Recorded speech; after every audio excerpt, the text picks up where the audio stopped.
Welcome back to the Sean Johnny Podcast. I'm your host, Sean. It's good to see you guys again. As you see, I got a new setup. And I just want to give a shout out to everyone who watched my last episode with my dear friend, Remy Ellis. Go check that one out. On today's show, we're going to be talking about news, finance, and stuff that makes you money. So let's begin.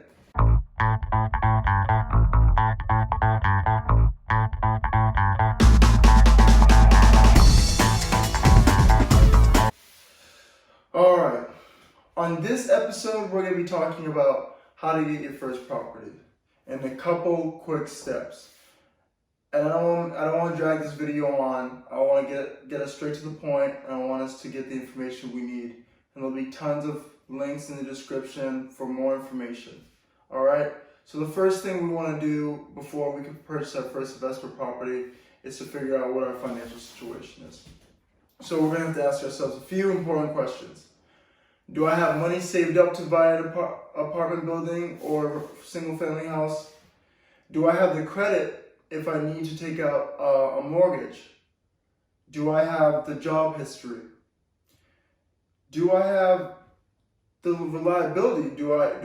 Am I ready to take on this responsibility? And so we want to be able to dive into each one of these questions and figure out, what's my credit score? What's my financial history? What's my financial health? Do I have a good emergency savings? Am I in a good position currently in life to be able to go and buy this investment property? Because more likely than not, you're not going to have $100,000 to $200,000 saved up in the bank. Because if you did, you wouldn't be watching this video. So the next thing, once we figure out and tackle all those issues, we're going to step 2 and we're going to find an agent. So agents are easy and hard to find. At the same time, let me explain. Agents can be tricky to find because you need to be able to find an agent where you can build a relationship and they understand what you're looking for. So when they help you find homes, that they know exactly what you want. So in contrast with this step, I want you to define the building or property that you would like. If you want a single family with 3 bedroom, 2 bath in a desirable neighborhood, let your agent know that. If you want a 3-unit building, a 2-unit, or any type of different property like a condo, let your agent know that so they can define the search criteria for you and allow them to do what they do best, and that's finding the property that best fits you. And don't be afraid, build a connection with your agent, because the more you get to know them and the more they get to know you, the more they learn your styles and the better it is for you guys to be able to go see properties together. They'll be able to see what you don't see, you'll be able to see what they don't see, and you guys can have a dialogue.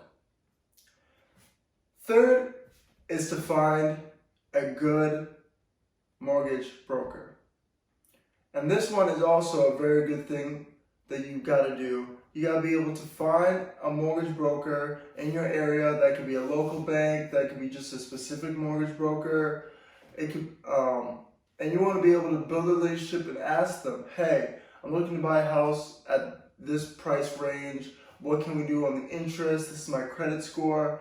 Don't be afraid to answer their questions if they have tough questions, and don't be afraid to ask tough questions, because they're going to want to know everything about you.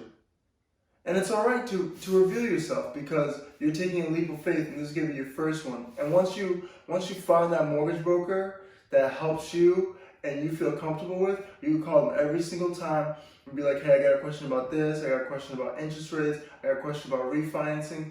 Building a relationship right then will make your life easier in the future.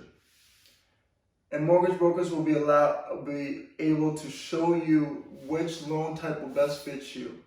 For example, there's FHA loans where you could buy a house with 3.5% down. There's a VA loan for veterans that allow them to buy real estate with no money down and no down payment.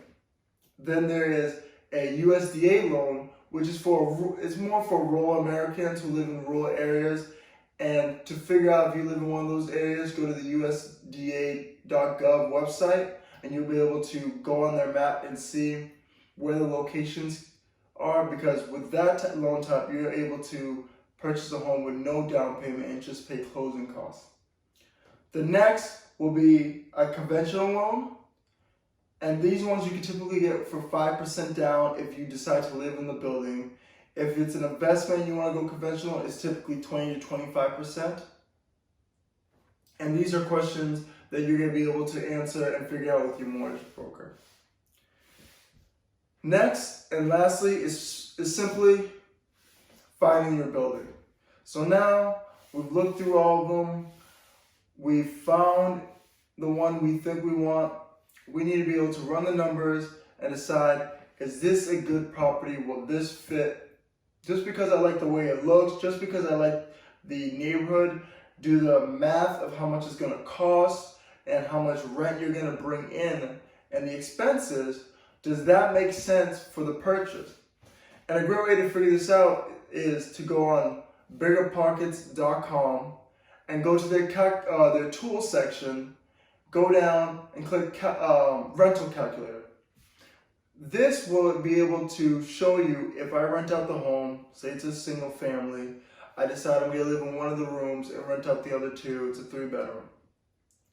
If I charge $600 a month per bedroom, so that's $1,200 a month for the mortgage if both rooms are rented, and my mortgage is $800, that means you'll walk away with $400 in profit.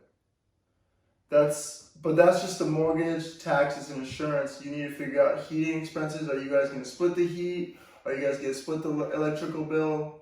How are you going to do it? But if you decide that you're going to take that $400 and save it or put it into all the extra expenses, you basically bought yourself a place to live for free. And vice versa, if you decide to do a multi-family house, you could decide to live in one of the units and rent out the other two. Have those two pay off the mortgage and pay off parts of the utilities, and you pay whatever expenses are left. These ways are called house hacking. But before you pick a building and before you decide this is the one, please do the math. Go to BiggerPockets.com, make an account, and use that calculator, because that'll have all the information you put in. You'll put in your points that your mortgage broker might be charging you, your interest rate, how long you expect to keep the property, what are all the expenses looking like, and it'll tell you whether you're making money or losing money on this property. So once you do all that and you get all those steps in, you own a property now. Congratulations. Well, if you guys have any more questions, please subscribe, hit the like button, message me on Instagram, Twitter, and Facebook. If you have any more questions, I'll be glad to help you guys out and figure out how to get your first investment property. But other than that, have a great day. Peace.